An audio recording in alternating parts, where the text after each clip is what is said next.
Pilpres 2024 akan diikuti 3 pasangan kandidat. Masing-masing sudah membocorkan program unggulan dan membentuk tim pemenangan. Lalu seperti apa persaingan elektoral dari 3 pasangan bakal capres dan bacawa pres? Ini dia informasinya untuk Anda.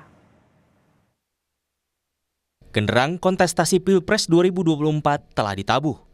3 pasang kandidat telah resmi mendaftar ke KPU. Pertama pasangan Anies Muhaimin berbarengan dengan Ganjar Mahfud. Lalu yang terakhir pasangan Prabowo Gibran. Lalu seperti apa peta persaingan memperebutkan kursi RI 1? Survei indikator politik periode 16 hingga 20 Oktober mencatat elektabilitas Prabowo turun ketika disandingkan dengan putra sulung Jokowi Gibran Rakabuming Raka. Sementara suara Anies naik setelah berpasangan dengan Ketum PKB Muhaimin Iskandar. Suara Pak Prabowo ketika bergandengan dengan Gibran agak turun, ya. Dari 37 ke 36,1%.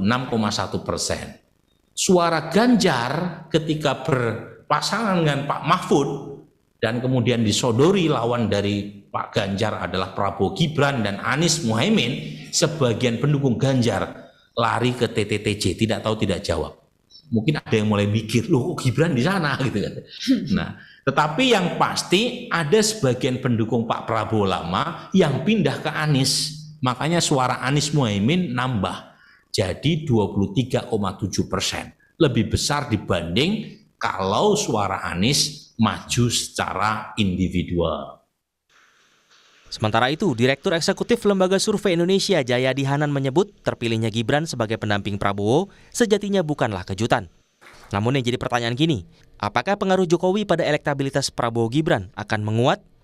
Sebab sebelum pengumuman Gibran, publik menganggap Presiden mengendorse 2 nama, Ganjar dan Prabowo. Yang tadi yang menarik, apakah pengaruh Jokowi sekarang akan lebih kuat ke Prabowo Gibran atau tidak gitu? Karena sampai sebelum, paling tidak sampai seminggu terakhir lah, itu publik itu menganggap ya bahwa itu mengendorse 2 nama, yaitu Prabowo sama Ganjar. Nah itu 2 itu yang apakah kita akan lihat sebulan ke depan misalnya ketika Gibran benar-benar sekarang udah jelas Gibran kan, berarti Jokowi jelas sudah berada di posisi Prabowo kan gitu. Apakah itu akan memberikan dampak positif, menarik lebih banyak pendukung Jokowi atau tidak gitu. Tapi pada saat itu jangan lupa ada pertanyaan lain. Apakah itu seperti kata Mas Toto tadi, apakah itu menimbulkan efek negatif? Pasca putusan MK soal syarat peserta Pilpres 16 Oktober kemarin, Lembaga Survei Indonesia dan Indikator Politik menggelar jajak pendapat simulasi 3 pasangan kandidat Pilpres 2024.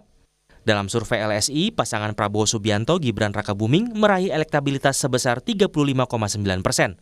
Sementara dalam survei Indikator Politik sebesar 36,1%. Lalu Ganjar Pranowo Mahfud MD, di survei LSI pasangan ini meraih suara sebesar 26,1%. Sedangkan di survei Indikator Politik sebesar 33,7%. Sementara dalam survei LSI, pasangan Anies Baswedan Muhaimin Iskandar meraih suara 19,6%. Dan di survei Indikator, elektabilitas pasangan ini sebesar 23,7%. Masih ada 4 bulan lagi menuju pemilihan suara. Suara pemilih masih dinamis. Publik akan melihat apa yang ditawarkan bakal pasangan capres dan bacawa pres jika terpilih nanti. Tim Liputan, Kompas TV.